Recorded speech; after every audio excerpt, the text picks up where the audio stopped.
what's up? A funny thing happened the other night. I was watching Tubi, doing some research and some refreshing from an upcoming Versus with Rashad G.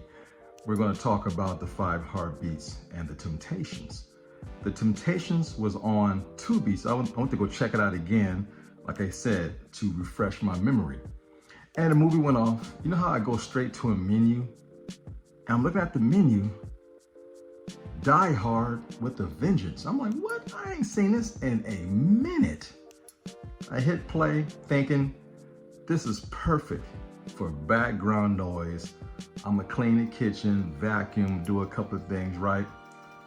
I sat on that couch and watched this movie from beginning to end. I forgot how great this movie was. There are some sequels that are special.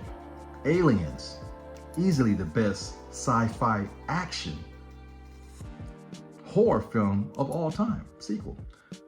Die Hard with a Vengeance have to be one of the best ever sequels in action movie history. This movie is fabulous.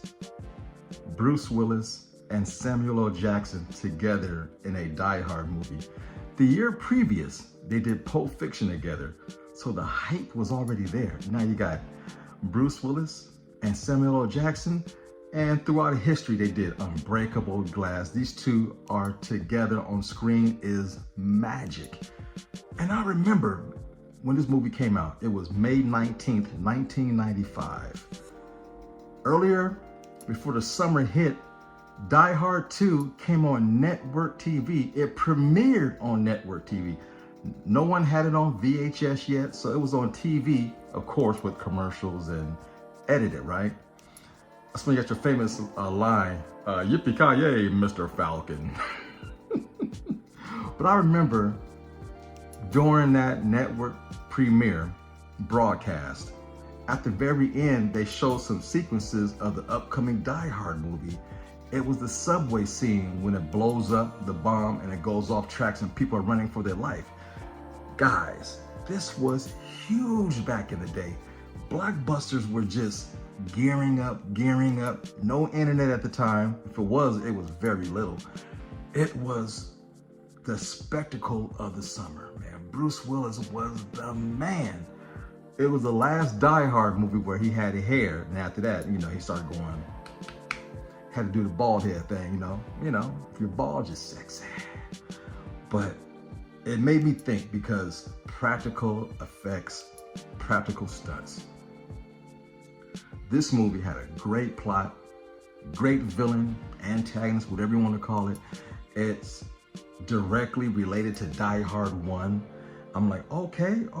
You got Simon Says tricking everybody, giving them clues to try to figure out things and all these riddles, all to get them away further out of New York, only to go underneath their necks to the Federal Reserve and rob these fools blind. This movie's great. Again, practical stunts and effects. I'm tired of watching movies with CG cars. Fast and Furious. This movie, the taxi scene is classic. Going through the streets of New York, through the park, chasing an ambulance through the streets of New York. You got the scene inside the truck.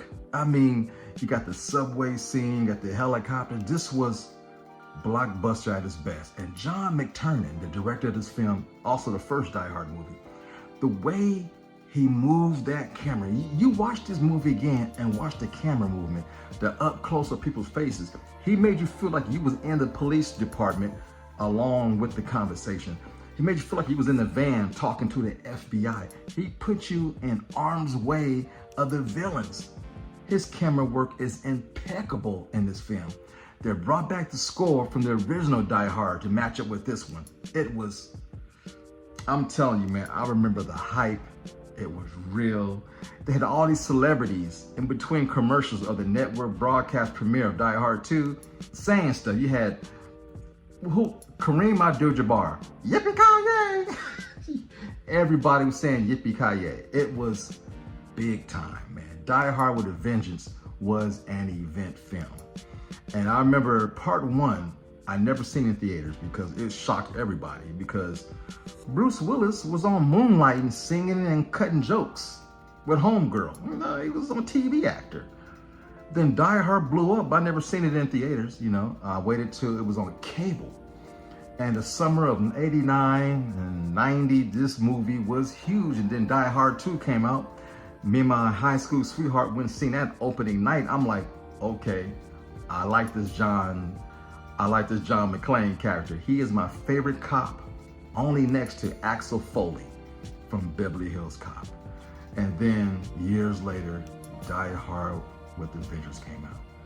From the opening scene, you got the Fox logo, then it goes, boom, Die Hard. Then it goes, bang, with a Vengeance. Then the song cuts in, boom, hot town, summer in the city. It zooms in on the street, and this huge explosion goes off. Practical effects, no CG. Cars flipping over, buildings shaking. This movie was massive as far as production.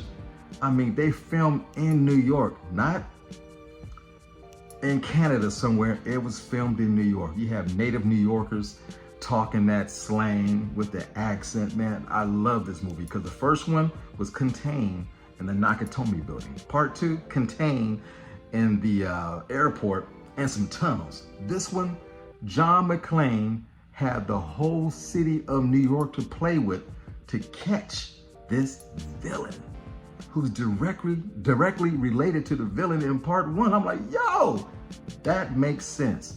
And man, Simon was smooth. He got little circle glasses, the way he walked with his arms behind his back with the tank top showing off the guns. I'm like, I like the villain just as much as I like the good guys. That's what Die Hard do. Gave you memorable antagonists that you kind of like, shit, these bad guys are kind of cool, and I ain't mad at them. Now, part two was jacked up because it was blowing up people in planes. That wasn't cool. But then again, it was blowing up people in this movie too, so hey, that wasn't cool either.